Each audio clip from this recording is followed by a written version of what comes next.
There we go. 35 minutes. All done. Forget it, buddy. So, okay, this is a letter to Amy. And this was written on the 21st of June, 1987. And I remember waking up and starting to write this.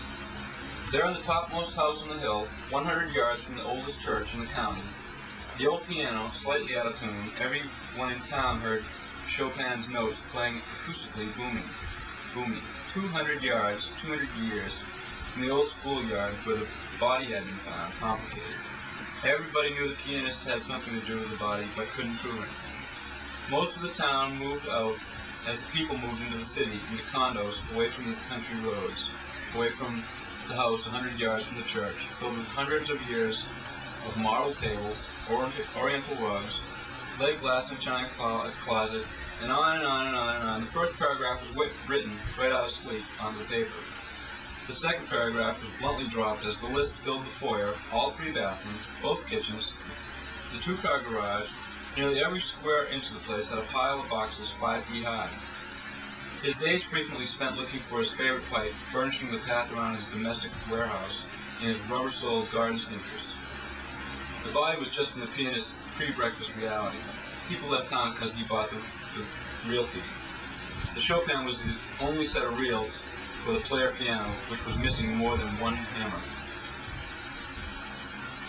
Meanwhile, the new Bowie tape is playing at Ralph and Tom's. Loud live TV tape mixes in with Anita Baker and Ray Charles from their appearance at Johnny Carson's Era O'Kameny Spotlight. And there's more and more and more. The nature of his dreams and the nature of his awakening is, he believes, the filtering of God's image through his brain and body, working for the brain. The man in the large Victorian doesn't find his spanner, so instead of the lawnmower, he grabs a rake to go play with the lawn out back by the granite block wall. He has maples, oaks, elms, birches, and pines on his property. Down by the old cattle pond, he has willow trees. There are 2 chestnut trees on either side at the end of the flagstone walk coming from the front door steps and leading to the stone wall, which runs parallel to the road and at right angles around the front yard, going straight back on the left and right, about 20 yards, where they connect with parallel to the road stone walls, which travel down to the next yards down the soft-shouldered paved road. Tom's dad came over with a 12-pack of that racist, sexist beer Coors. We were very grateful because it's Sunday, so we can't buy any beer. Joe came just in time.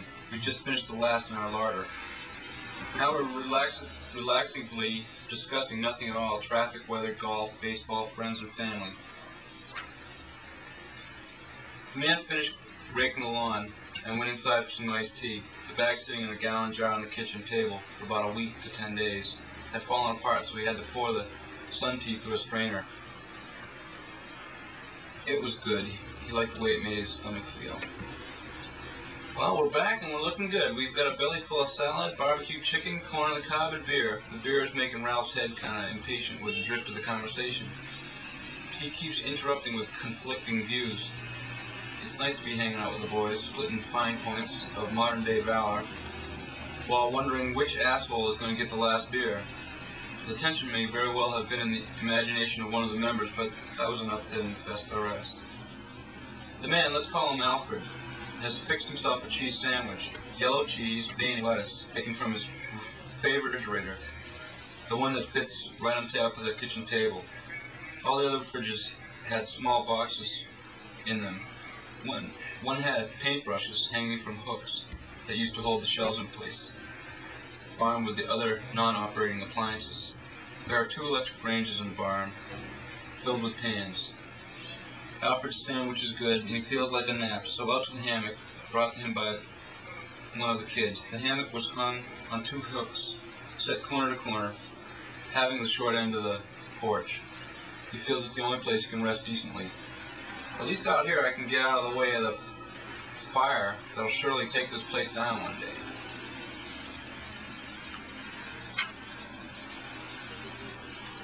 Funny dream of Clearman, on the 22nd.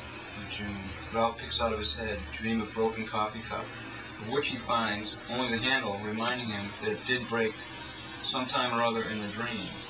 He's picking up stuff and putting it into a vase. Very concentrated pluck of him, his hands are inches on left, like hand broken cup. One of the days I'm just not laughing about he never busts a nickel. Alfred's going to steer their head. Once scratch with shake life saving with frequent just only he can than he did. Sensible only. The record still wanted him that he didn't know Ralph throughout his work routine. A smile creeps up on him while he is doing his routine love of cooking thing. While he's not looking. He notices the smile curling his lips and notices the visualization of the body and spirit once connected to the lock of hair. He feels his whole body relax and work with gravity, with friction, as opposed to opposed gravity or opposed to friction. He knows he's in love with the center of the lock of hair, as though she were a doctor curing him of melancholy, disgust, or uncontrollable depression. The image of the lock of hair in his wallet, in his pants pocket, in his locker, is as valid as three-dimensional as his image of the woman who, in his mood, casts no doubts on the value of his desire for her company. Not far from Alfred's, about 300 yards down the road, is the town cemetery. No one's been laid to rest there for about 15 years. Not one of his relations was buried there. Around Memorial Day, one Memorial Day, old women his age will stop by with flowers to place at the sites of their long-gone loved ones. It's a lovely green, shaded cemetery.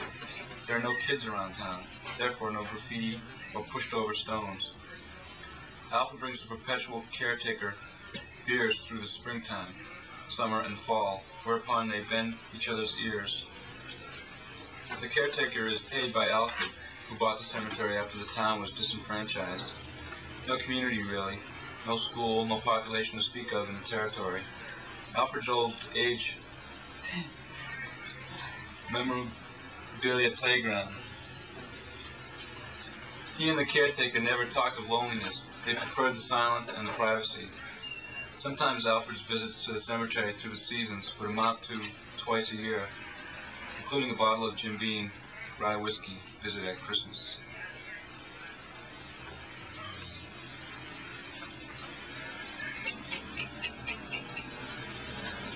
Yeah. How Alfred loves to picnic. He loads a basket with canned goods, a plastic bag, a can opener, and a spoon. He especially likes Stewart's shelled beans. He sometimes gets dizzy, even in the shade of the tree, even with a hat on. He suspects his favorite beans act as a narcotic. He hallucinates that he is a boy with his grandmother, shelling beans from her husband's garden. He knows he's hallucinating because his grandfather never grew those kinds of beans, and his grandmother would buy them down to the first finest grocery at the new mall. Anyway, Alfred feels quite good out on a hill eating clean peaches and drinking port. He doesn't know or particularly care how his story got started, but it's been painless up to this point. Good morning, 25th of June, 1987. Good morning, this is the disembodied head of RJ circling the body. Now closer, click, connection. Yeah, well, I've been up today early enough to fit in a nap.